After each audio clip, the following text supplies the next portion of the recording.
Hello everyone, good morning সবাইকে। আজকে চলে এসেছি ডেইলি একটা ব্লগ শেয়ার করার জন্য। তো সকাল হয়ে উঠে পড়েছি আমি, আর এদিকে একটু ফ্রেশ হয়ে নিই।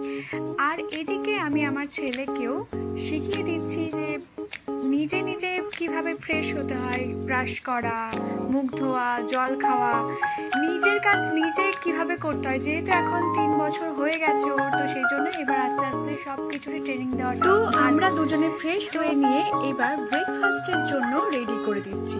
এখানে আমি নিয়ে নিয়েছি 2টো বিস্কিট, 2টো বানানা, একটা আখরোট আর 2টো কাজু বাদাম, 2টো পেস্তা বাদাম।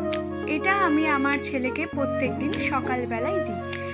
সকালে প্রত্যেকদিন আমি আগে ওকে দুধ দিতাম, বাট এখন আমি ওকে দুধটা দিই না, দুধটা পরে দিই। সকালে ঘুম থেকে উঠে জল খেয়ে আগে এই ড্রাই ফ্রুটগুলো দেওয়ার পরে 1 ঘন্টা বাদে আমি ওকে দুধ দিই।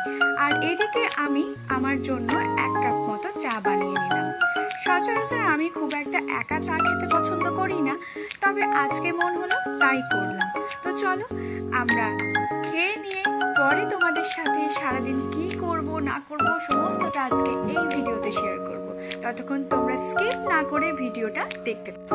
তো চলো, আমাদের ব্রেকফাস্ট খাওয়া হয়ে গেছে, আর এদিকে আমি আবারও চলে এসেছি কিচেনে, কারণ কিচেনে এবার আমার সারাদিনের অনেক কাজ পড়ে রয়েছে, যেগুলো তোমাদের সাথে কথা বলতে বলতে সেরে নিই।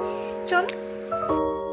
আমাদের মুম্বাইয়ের এখানে ওয়েদার এতটাই খারাপ, মানে রোদ তো কোনোদিনই ওঠে না। তো সেটার জন্য আমরা আগের দিন যদি কেচে মিলে দিই জামা কাপড়, তো পরের দিন গিয়ে তুলতে হয়, কারণ রোদটা যেহেতু পাওয়া যায় না, তাই আমাদেরকে একটা দিন পুরো রাখতে হয়।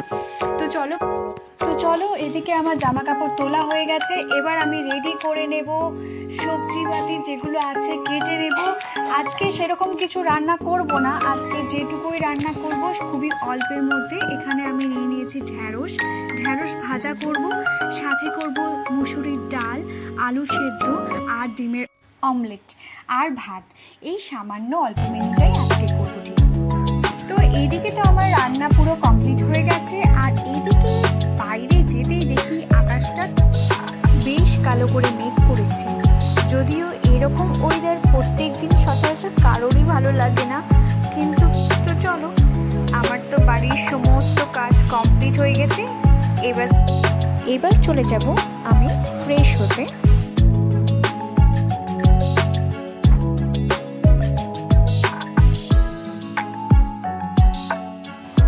আমি এখানে ফ্রেশ হয়ে চলে এসেছি। এবার আমি নিয়ে নিলাম বেবি ক্রিম, মাদার পার্সের যে ক্রিমটা, যদিও এটা আমার বাচ্চারই ক্রিম, কিন্তু আমি ইউজ করে নিলাম। আর তারপরে একটু বডি স্প্রেও লাগিয়ে নিই, তারপরে মাদার পার্সেরই পাউডারটাও একটু মেখে নিলাম। তো চলো এবার লাঞ্চ রেডি করি। তো চলো, আমি এখানে লাঞ্চের থালা রেডি করে নিয়েছি।